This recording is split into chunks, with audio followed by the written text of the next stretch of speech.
ये गाड़ी एक्सीडेंट हो गई थी और बहुत धांसू एक्सीडेंट हो गई थी। वीडियो यूट्यूब पर डालता हूँ मैं।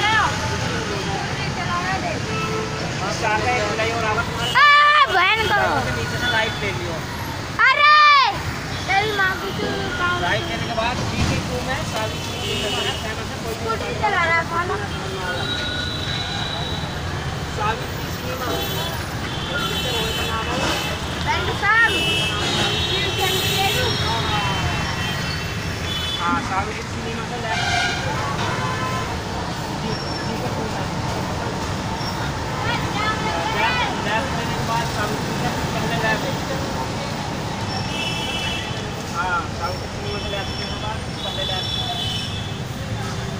उसके बाद फिर पहले